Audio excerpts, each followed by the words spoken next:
let's talk about one of the most important inventions in all of human history, writing. I mean, it changed everything. But its origin story, well, it's probably not what you think. It didn't start with epic poems or deep philosophy, but with something way, way more ordinary. And you really can't overstate its impact. I mean, writing is the bedrock of civilization as we know it. It's how we build on the knowledge of the past, run these huge, complex societies, and share our stories across generations.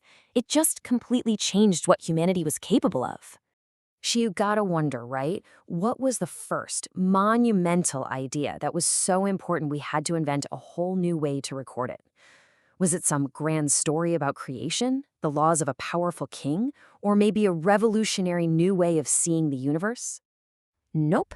It was accounting. Seriously. The very first writing was invented to keep track of stuff. Grain, sheep, jars of oil. The whole thing started with the simple, practical need to manage inventory.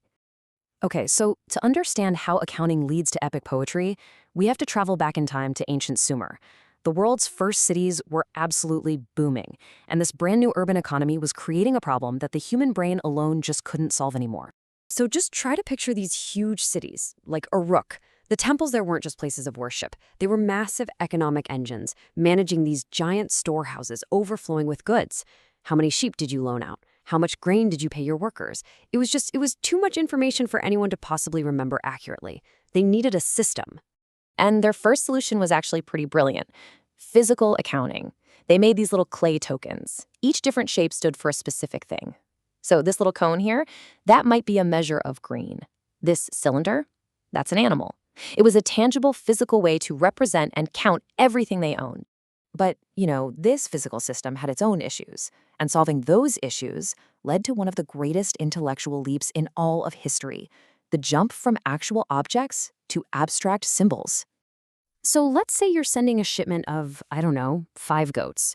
You take 5 goat tokens, put them inside this hollow clay ball called a bulla, and then seal it up. It was kind of like a tamper-proof shipping invoice. When it arrived, the recipient could just break it open and check, yep, 5 goats. It was a fantastic way to secure a record of the transaction. But see, that created a whole new problem. Once that bulla is sealed, you can't see what's inside anymore. So how do you check the manifest without smashing the container? This simple logistical headache is what sparked the next huge breakthrough. The solution they came up with was just ingenious. Scribes started pressing the tokens into the wet clay of the bulla before sealing them inside. That way, the outside of the envelope showed exactly what was on the inside. And then, you can just picture it. Someone had that aha moment. If the marks are on the outside, why do we even need the tokens on the inside at all? The symbols themselves are the record. So, they just got rid of the hollow ball and started pressing the symbols onto a simple, flat piece of clay. And this was so much more than just a change in process. It was a revolution in human thought. For the first time, an abstract mark could systematically stand for a real-world object. This was the birth of symbolic representation, the absolute foundation of all writing. So, how on earth did a system for counting sheep evolve into a system that could write down an epic poem and basically change the world forever? Well, the journey was just incredible. I mean, what started as a simple tool for temple accountants to keep track of inventory, it just exploded. It evolved to represent not just things, but the actual sounds of spoken language. And suddenly, it wasn't just for administrators anymore. Now you have kings, scholars, and poets using it to write down everything from laws to legends. This new system became known as cuneiform. The name literally just comes from the wedge-shaped marks that a reed stylus makes when you press it into soft, wet clay, which, of course, was everywhere in Mesopotamia. It was the perfect durable medium for this amazing new technology. And once it was established, man, it took off. Mastering cuneiform was really hard, so this new, highly educated professional class, scribes, rose up and became these essential, respected members of society. The system was so flexible that other cultures adapted it for their own completely different languages, and it stayed in use for thousands of years, preserving amazing works like the Epic of Gilgamesh for us to read today.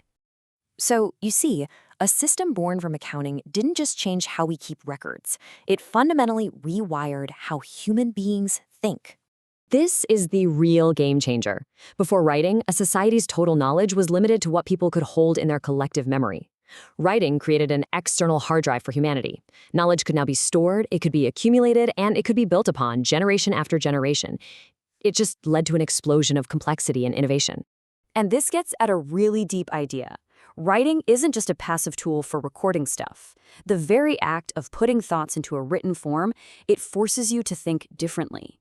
It demands abstraction, classification, and logical order. It literally gave us a new way to process the world around us. So we end with this question. The ancient Sumerians were just trying to solve a practical problem, counting their grain. They had no idea they were laying the groundwork for literature and science and all of history. So it makes you wonder, what seemingly boring, practical tool that we use every day might be starting a revolution that we can't even begin to imagine yet?